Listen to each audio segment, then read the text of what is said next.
तो इसमें आज के लेक्चर में यही पढ़ेंगे कि इसमें जो किरण आलेख का प्रयोग करके प्रतिबिंब कैसे बनता है या कैसे बनाते हैं गोलीय दर्पण में। तो सर्वप्रथम हम एक गोलीय दर्पण बनाते हैं। गोलीय दर्पण में कौन सा, उसमें दो प्रकार के दर्पण पाए जाते हैं। एक, जब वस्तु का स्थान अनंत पर है, जब अनंत पर रखा हुआ हो ऑब्जेक्ट, तो उससे जो आपतित किरण आएगी वो समानांतर होगी इसके प्रधान अक्ष के समानांतर होगी।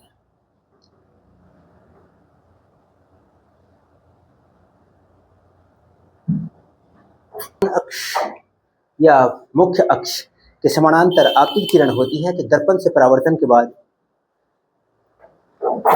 प्रिंसिपल फोकस मतलब मुख्य फोकस से पास करती है।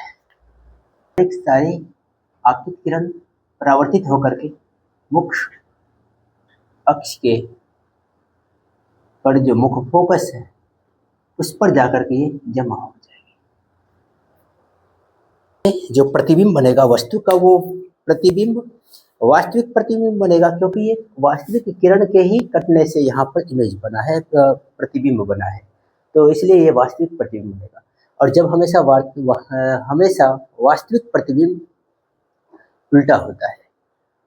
और हम बात कर दें आकार का, प्रतिबिंब के आकार का, तो ये पॉइंट साइज है, बिंदु के आकार में इसका बना हुआ है, मतलब ये काफी छोटा है। जब अनंत पे होता है वस्तु का स्थान, तो अवतल दर्पण में प्रतिबिंब बनता है मुख्य फोकस पर और उसका आकार बिंदु के साइज में होता है, बहुत ही छोटा। और ये वास्तविक प्रतिबिंब है और वास्तविक प्रतिबिंब हमेशा उल्टा बनता है। तो ये ऐसा केस तब है जब वस्तु का स्थान अनंत पर है। और ये दर्पण कौन सा है? कॉनकेव मिरर मतलब अवतल दर्पण। एक केस तो ये पढ़ लिया। दूसरा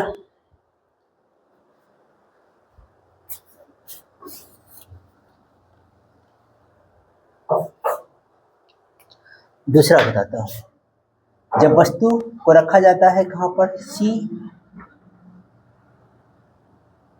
और F के बीच, दिखाई देता है कि नहीं?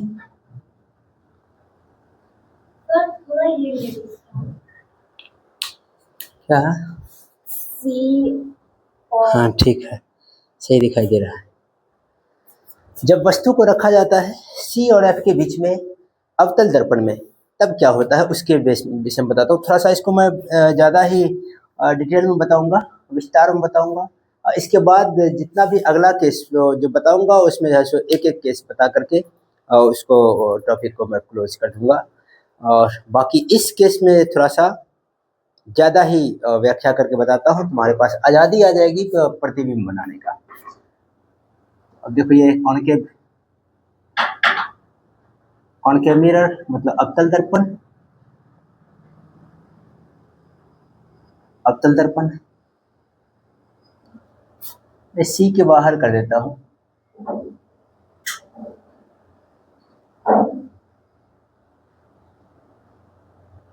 जब ऑब्जेक्ट वस्तु को रखा जाता है C से बाहर या C के परे नहीं है, तो इसको रख दो, ऑब्जेक्ट रहा ये।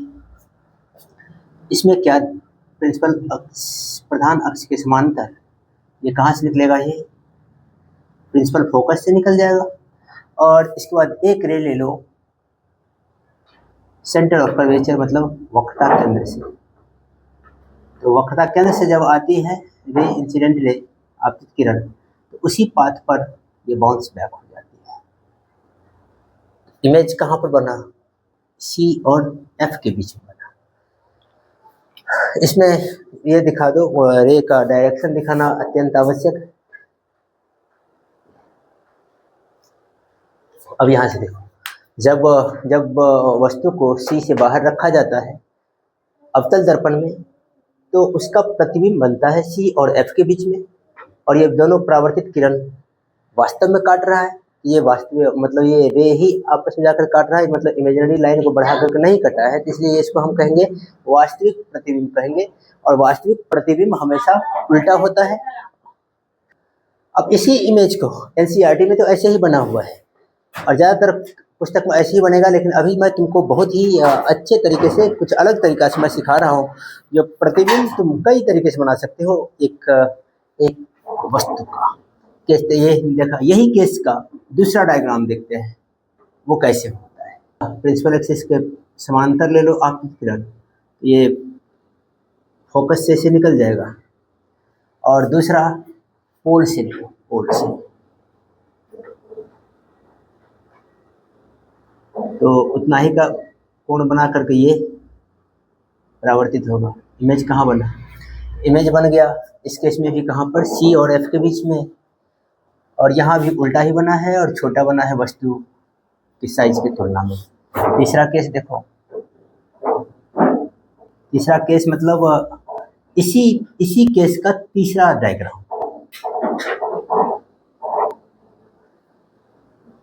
पी एफ सी, ऑब्जेक्ट को रखो सी के बाहर, इसके ही समानांतर ले लो एक आपकी किरण, ये प्रिंसिपल फोकस से निकल जाएगा दर्पण से परावर्तन के बाद। और दूसरा प्रिंसिपल फोकस से दर्पण से परावर्तन के बाद ये मुख्य अक्ष या प्रधान अक्ष के क्या हो जाता है, ये समानांतर हो जाएगा। और समानांतर हो जाने के बाद में ये प्रतिबिंब बन गया। इस केस में भी देखा प्रतिबिंब कहाँ पे बना? सी और एफ के बीच में ही बना है और ऑब्जेक्ट के साइड से छोटा इमेज बना है। और चौथा एक और दिखाता हूँ।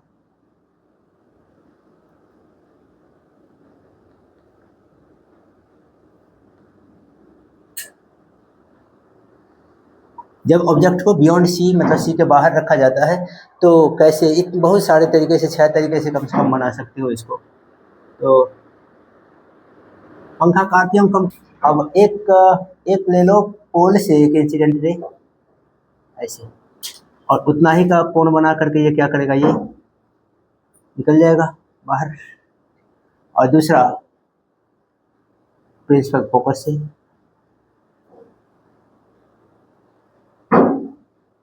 तो इमेज बना ये। इस केस में भी छोटा ही इमेज बना है, ऑब्जेक्ट के साइज से जितना बड़ा है उससे छोटा इमेज है। दूसरा ये इंसिडेंट रे। तीसरा आप देखो, इसमें 4 केस तो बन गया। और देखो बाहर रखा जाता है। एक बार और पोल से ही एक ले लो, पोल से ऐसे, पोल पर जाकर स्ट्राइक कर दिया इंसिडेंट रे, तो उतना ही का कोण बना करके ये क्या करेगा, ये बाउंस बैक हो जाएगा, ये परावर्तित किरण। और दूसरा सेंटर ऑफ कर्वेचर से ले लो, एक सेंटर ऑफ कर्वेचर से मतलब वक्रता केंद्र से, तो उसी से रास्ता पर लौट करके आएगा जहाँ पर दोनों परावर्तित किरण काटा, वहीं पर जाकर इसका प्रतिबिंब बन गया। तो इस केस में भी कहाँ पर प्रतिबिंब बना? सी और एफ के बीच में बना है। और प्रतिबिंब का आकार वस्तु के आकार से छोटा है और दोनों ये वास्तविक किरण के ही कटने से इमेज बना है, तो इसलिए ये वास्तविक प्रतिबिंब है। और वास्तविक प्रतिबिंब हमेशा उल्टा होता है। और एक केस और देखो इसका, एक रे ले लो यहाँ से सेंटर ऑफ कर्वेचर से,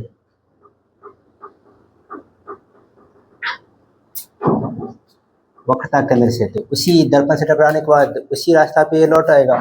और दूसरा प्रिंसिपल फोकस से,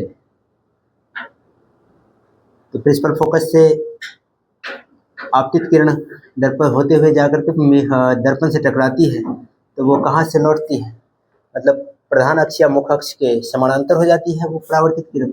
इसको समानांतर करके इसको पास करवा। तो अब देखो यहाँ आकर के एक दूसरे को प्रतिच्छेद किया, तो प्रतिबिंब कहाँ बनाई? इस केस में भी प्रतिबिंब बना है सी और एफ के बीच में, और वस्तु का साइज जितना बड़ा है उससे छोटा आकार का प्रतिबिंब बना है। और दोनों परावर्तित किरण ही एक दूसरे को जाकर के प्रतिच्छेद की है, मतलब कट किया है। तो इसलिए ये मिरर की ये कौन सा, ये कौनकेव मिरर है, अवतल दर्पण है। और यहाँ पर अवतल दर्पण में ये कैसा इमेज बना इसका, इस केस में भी वास्तविक प्रतिबिंब बना है। वास्तविक प्रतिबिंब हमेशा उल्टा ही होता है और यहाँ भी उल्टा ही बना है। तो इतने तरीके से बना सकते हो। तो तुम जैसे कोई दो किरण ले लोगे तो इसमें चार केस है, जो इसमें से जो दो उसमें जो पॉसिबल हो पाएगा वो दो लेकर के बना सकते हो। तो जब वस्तु को सेंटर ऑफ कर्वेचर पे ही रखोगे तो उस केस में सेंटर ऑफ कर्वेचर से तो नहीं लिया जा सकता है आपतित किरण, तो उसमें जैसे एक दो केस का उसमें लॉस हो जाएगा। फिर भी चार तरीके से बना ही सकते हो वहाँ भी। तो यहाँ पर क्या देखा, हर एक स्थिति में यही है कि सभी जो वस्तु का स्थान है सी से बाहर है, और हर एक केस में तुमने देखा कि वास्तविक प्रतिबिंब ही बना है, उल्टा बना है, और वस्तु के जो आकार है उससे छोटा बना है। अगर चाहो तो इसको एक बार कंबाइंड करके एक डायग्राम पर अगर दिखाना चाहो, किरण आलेख का जो चार केस है उस चार केस को एक ही अगर डायग्राम में दिखाना चाहो तो वो कैसे बनाओगे, तो उसको देखो, उसको बनाते हैं। कर्वेचर से पास होता वो नजर नहीं आ रहा है इसमें, चलो सी से बाहर रख देते हैं। अब देखो एक किरण ले लो सी सेंटर ऑफ कर्वेचर से, सेंटर ऑफ कर्वेचर से तो उसी पाथ पे बाउंस बैक, सेम पाथ पे ये परावर्तित हो जाएगी। दूसरा प्रिंसिपल एक्सिस के पैरेलल ले लो, तो प्रिंसिपल एक्सिस के पैरेलल निकल जाती है कहाँ से, फोकस से।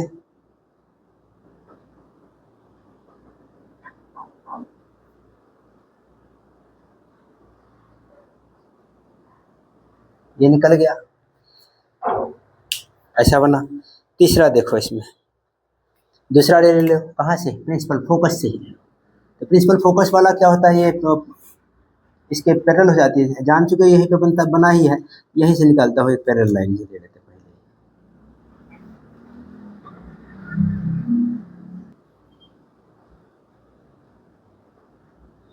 तो आपतित किरण फोकस से किया तो परावर्तन के बाद क्या हो जाएगा, ये मुख अक्ष के समानांतर हो जाएगी और यही से निकल जाएगी। तो ये देखा। और चौथा एक और केस बचा हुआ, वो कौन सा है, ये पोल से, पोल से तो ये निकलेगी कहाँ से, उतना ही का एंगल बना करके ये ऐसे निकल जाएगी। तो चारों कहाँ पर जाकर के एक दूसरे को इंटरसेक्ट किया, आपतित किरण और ये परावर्तित किरण चारों जाकर के एक ही पॉइंट पर जाकर के इंटरसेक्ट किया। और जिस रे डायग्राम का चारों केस यहाँ पर दिख रहा है, प्रिंसिपल एक्सिस के समानांतर दर्पण से परावर्तन के बाद मुख्य फोकस से होकर के जाती है परावर्तित किरण। जब आपतित किरण पोल पर जाकर से टकराती है, मतलब ध्रुव पर, तो वो मुख्य अक्ष या प्रधान अक्ष से जितना का आपतित किरण बनाता है उतना ही का परावर्तित किरण परावर्तन कोण बना करके ये परावर्तित हो जाएगी। और इसके बाद तीसरा केस ये देखो कि जब प्रिंसिपल फोकस से, मुख्य फोकस से आपतित किरण फोकस से जाते हुए दर्पण से जाकर के टकराएगी, तो दर्पण से परावर्तन के बाद वो मुख्य अक्ष के समानांतर हो जाएगी परावर्तित किरण, तो समानांतर कर दिया।